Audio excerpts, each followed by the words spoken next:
সাম্প্রতিক যে কমিটিতে হয়েছে ওই কমিটিতে আমি বিজয় একাত্তর হল ছাত্র দলের সদস্য হয়েছি। আর আমি শেষ মুহূর্তে নেওয়ার কারণ হলো আমি পার্টি থেকে আসলে এখন পর্যন্ত আমাদের বলা হয়েছে তোমাদের মানে যেখানে ইচ্ছুক সেখান থেকে তোমরা মনোনয়নপত্র নিতে পারো।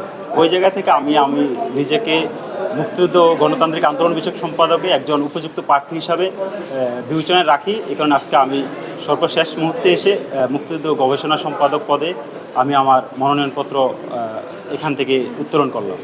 আর বিগত ফ্যাসিস্ট সরকারের আমলে 2018 সাল থেকে এখন পর্যন্ত আমি বাংলাদেশের যত গণতান্ত্রিক আন্দোলন, কোটা সংস্কার আন্দোলন থেকে শুরু করে ফ্যাসিস্ট বিরোধী আন্দোলনে সর্বোচ্চ ভূমিকা রাখছি। এমনকি আপনারা যদি দেখতে পারেন আমার হাতে একটা স্কেচ আছে, যেটা গণতান্ত্রিক একটা আন্দোলনে ছাত্রদল আয়োজিত যে পথযাত্রা, এখানে পথযাত্রার আন্দোলনে আমি আহত হয়েছি। আর সাম্প্রতিক সময়ে ঢাকা বিশ্ববিদ্যালয়ে যখন জাতীয় সঙ্গীতের অবমাননা করা হয়, সেই জাতীয় সঙ্গীতের ঢাকা বিশ্ববিদ্যালয়ে সকল শিক্ষার্থীদের নিয়ে যে মুভমেন্ট ঢাকা বিশ্ববিদ্যালয়ের রাজু ভাস্কর্যের পাদদেশে হয়, সেই রাজু ভাস্কর্যের পাদদেশে ওই মুভমেন্টের নেতৃত্ব আমি মোহাম্মদ সাকিব বিশ্বাস ওই মুভমেন্টের নেতৃত্ব দিয়েছি। তার এই ধারাবাহিকতা আমি বিশ্বাস করি আমি ঢাকা বিশ্ববিদ্যালয়ে মুক্তিযুদ্ধ গবেষণা সম্পাদক পদে সাধারণ শিক্ষার্থী আমাকে বিবেচনায় রাখবেন। এর কারণ হলো মুক্তিযুদ্ধের চেতনা এবং পূর্ববর্তী সকল গণতান্ত্রিক আন্দোলনে আমার একটা বিশেষ ভূমিকা ছিল।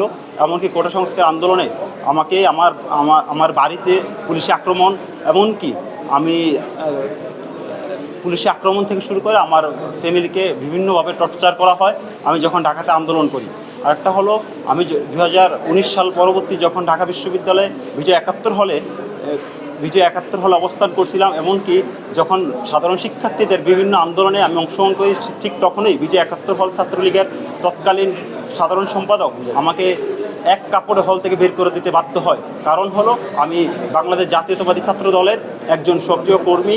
এই জায়গা থেকে আমি ইনশাল্লাহ চেষ্টা করব আগামীতে মুক্তিযুদ্ধ ও গণতান্ত্রিক আন্দোলনে যতটুকু সম্ভব ঢাকা বিশ্ববিদ্যালয়ের শিক্ষার্থীদের নিয়ে ভূমিকা রাখা যায়, এই জায়গাতে আমি প্রত্যাশা রাখি আমি ভবিষ্যতে আমাকে ঢাকা বিশ্ববিদ্যালয়ের শিক্ষার্থীরা নির্বাচিত করলে আমি আমার জায়গা থেকে সর্বোচ্চ ভূমিকা রাখবো ইনশাআল্লাহ।